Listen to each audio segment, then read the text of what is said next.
ya lo anunciábamos. Antes del corte vamos a estar haciendo la franja de Daza, claro. ¿Qué más? Usted sabe quién es Mauricio Daza, que viene acá a poner en regla todos los temas que tienen que ver con el ámbito judicial. Esto se inicia ya con el ingreso del penalista Mauricio Daza. ¿Cómo está? Acá andamos, todo bien, ¿cómo andamos? ¿Cómo está usted? Bien, pues, bien movido todo. Esta semana ha estado de lujo. Está bien movida la cosa. Partamos con los hermanos Poncelerú, por favor. Ah, bueno, ya. A ver, hablemos de esto.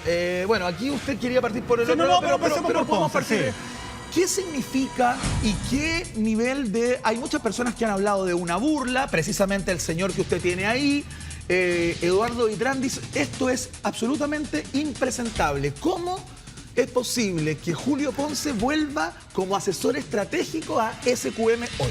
Bueno, básicamente este es un completo descaro. ¿Y por qué se ha sostenido esto? En enero de este año, SQM llegó a un acuerdo con Corfo. Claro. Ese acuerdo involucra el garantizarle a esa empresa, controlada por Julio Poncelerú, la posibilidad de explotar propiedad fiscal en el Salar de Atacama. Y con eso tiene unas operaciones garantizadas más o menos por 8.000 millones de dólares hasta el año 2030, explotando propiedad fiscal. Ahora, ¿cuál es el punto? Ajá. El punto que dentro de las condiciones que se habían señalado para poder arribar a este contrato, se incluía que Julio Ponce y además todos sus parientes directos no podían participar en la administración de SQM. Ajá. Ahora, ¿qué es lo que ocurrió? Lo que ocurrió ahora, sí, lo que hemos conocido el día de hoy, es que a Julio Ponce lo nombraron como asesor estratégico, entre comillas, del directorio de SQM.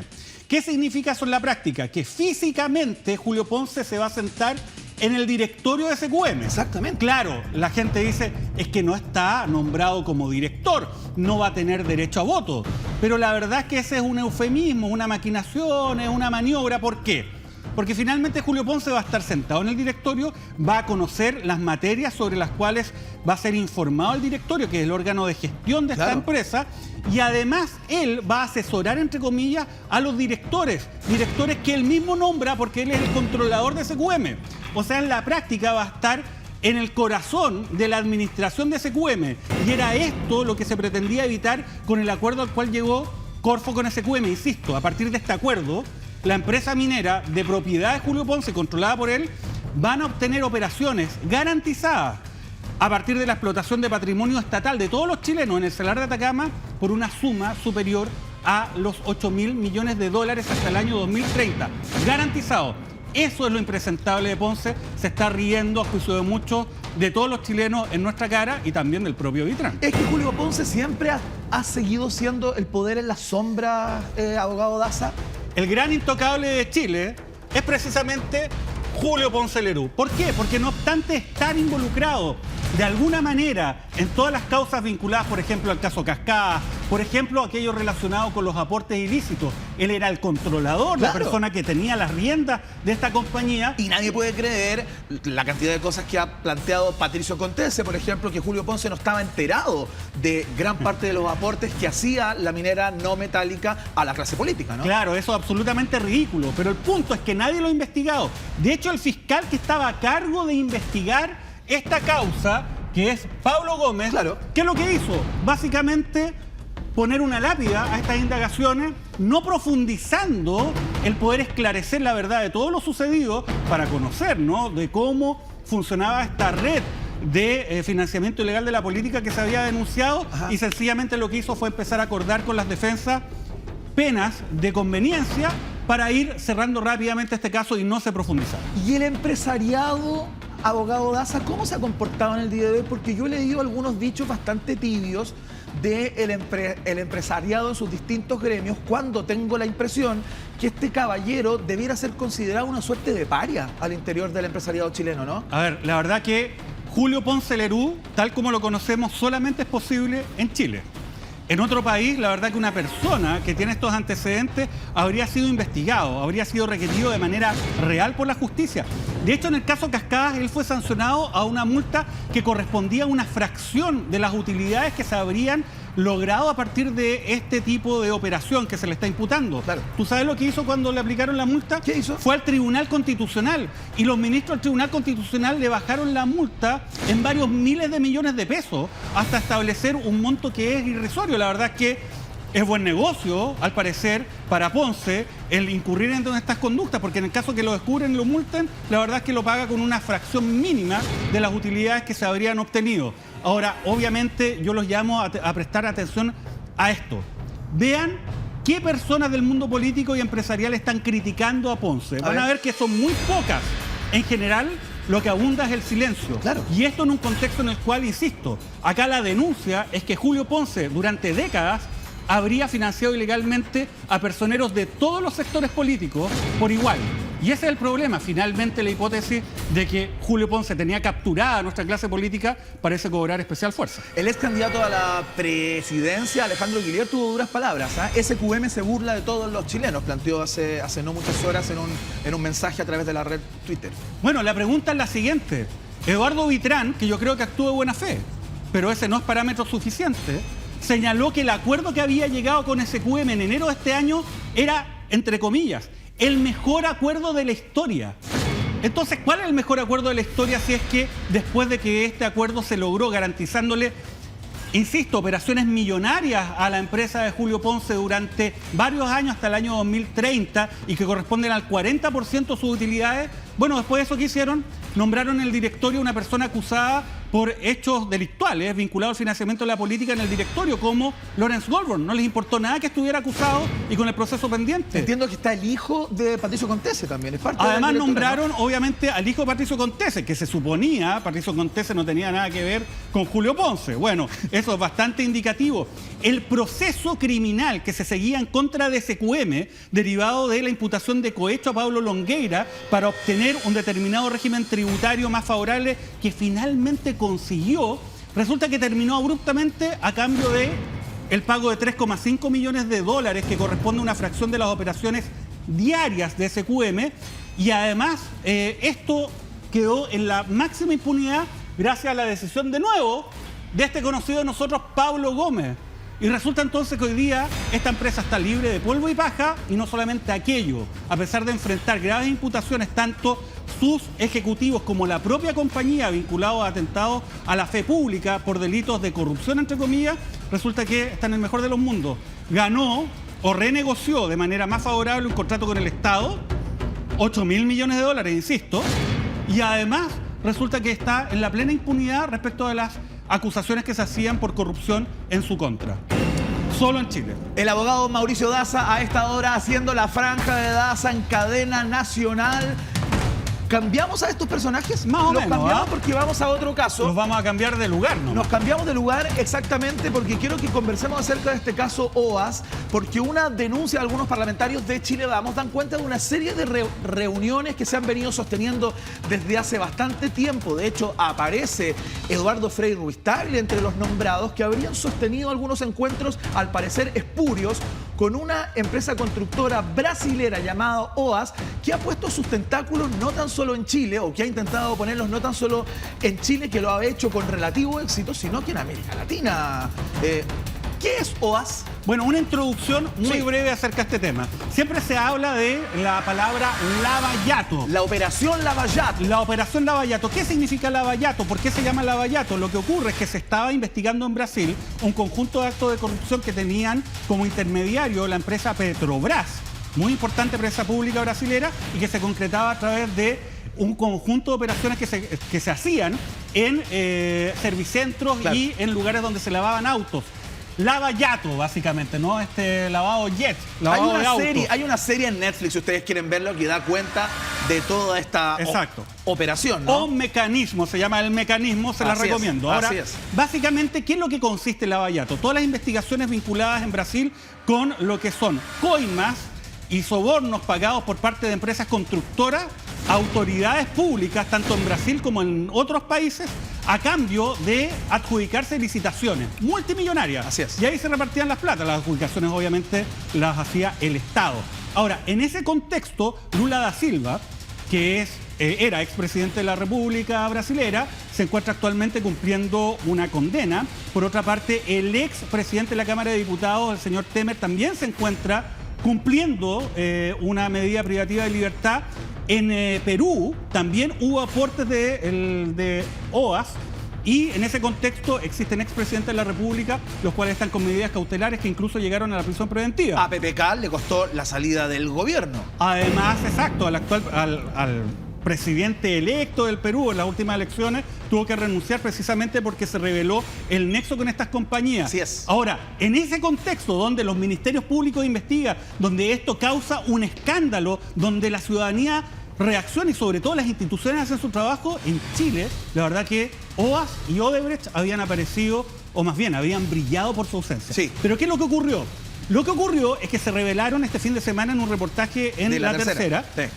Correos electrónicos entre ejecutivos de OAS y Giorgio Martelli. Claro. Ahora, veamos en este contexto quién es Giorgio Martelli. Giorgio Martelli es una persona la cual fue operadora y él mismo se autoseñaló como el gestor de aportes desde el mundo privado a campañas políticas. Una suerte de recaudador, ¿no? Una suerte de recaudador. A él fue investigado, él y su empresa, que se llama Asesoría de Negocios, fue investigado por los aportes que se habrían triangulado desde SQM, controlada de nuevo el mismo personaje por Julio Ponce Lerú, a distintas campañas políticas. La principal que se señalaba era la campaña de Michelle Bachelet, su pre-campaña. Bueno, ¿qué es lo que ocurrió en este contexto? Obviamente, esta causa SQM estaba siendo investigada por el fiscal Emiliano Arias, pero abruptamente fue nombrado por parte de Jorge Abbott, ¿quién? Pablo Gómez. Y Pablo Gómez lo que hizo fue, o más bien lo que no hizo, ¿no? Es mejor hablar de las cosas que no hace Pablo Gómez, de lo que hace, poco que hablar. Lo que no hizo fue investigar de manera seria, profunda, consistente, cuál era la operación de Giorgio Martelli y su empresa Asesorías y Negocios. Sí. Obviamente nunca investigó de manera profunda qué es lo que había pasado con Michelle Bachelet y tampoco nunca investigó a alguien que apareció mencionado, que era Rodrigo Peñalillo, quien además realizó, cuando era ministro de Interior, gestiones para impedir que la causa SQM avanzara. De hecho, hay denuncias del exdirector Llorat del Servicio de Impuestos Internos en ese sentido, y que incluso Samuel Donoso, que es abogado de Patricio Contese, gerente histórico de Julio Ponce, habría ido en representación del ministro Peñalillo a hablar con él, con el director del Servicio de Impuestos Internos, diciéndole, ¿sabe qué? No investigue a SQM. No nos metamos acá. Exacto. Lo que hace Pablo Gómez entonces en un momento es decir, ¿sabe qué? Ya, ¿para qué vamos a investigar? No vale la pena. Vivimos en Chile. Además yo tengo el respaldo del fiscal nacional. Toda la gente que quiere que se investigue son unos ignorantes. Entonces lo que vamos a hacer es lo siguiente. Voy a pactar con la defensa de Martelli. ¿Y qué es lo que voy a hacer? Le voy a decir, ¿sabe qué? Súper sencillo. Con 800 días de presidio remitido en libertad, usted queda libre. Y además, usted va a pagar 2.800.000 pesos, ahí están los dos, en cómodas cuotas. Y con eso usted, señor, se va para la casa y sobre todo, lo más importante, más allá de que estas penas sean bajas en el juicio abreviado, donde él reconoce en todo caso los hechos, ¿no? Que gestionó factura para pagos que no correspondían a servicios efectivamente prestados. Lo importante es que con esto no se sigue investigando. O sea, aquí el objetivo es que no se indague, no se revele, no se esclarezca la verdad de todo lo sucedido con estas causas.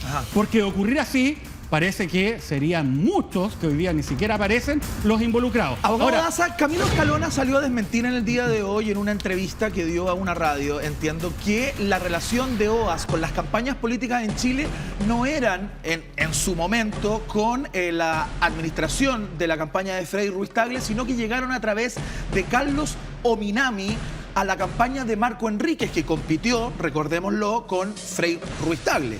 Claro. Ahora vamos a ir a eso. ¿Qué es lo importante para tener claro esta primera parte? Que acá existió la oportunidad hace un par de años atrás de investigar esto y obviamente a través de la investigación de Martelli y de la empresa de asesoría de negocios y por la acción de este señor no se hizo. ¿Qué es lo que ocurrió? En OAS, la fiscal Jimena Chong está haciendo una investigación. Está haciendo una investigación a Marco Enrique Ominami. ¿Y qué es lo que se está investigando? Aportes que habría hecho esta empresa brasilera a la campaña del ex candidato. Fueron declarados. Y estos fueron básicamente gastos vinculados a un avión. Claro. Pero en ese contexto se empezaron a recopilar antecedentes y ese es el descubrimiento actual. Claro. Se descubrieron que habían contactos entre OAS y Giorgio Martelli. ¿Y cuáles eran los contactos? ¿Para qué eran estos contactos? Se decía, ya sabe qué, los ejecutivos de OAS, necesitamos saber cómo hacer financiamiento a campañas políticas.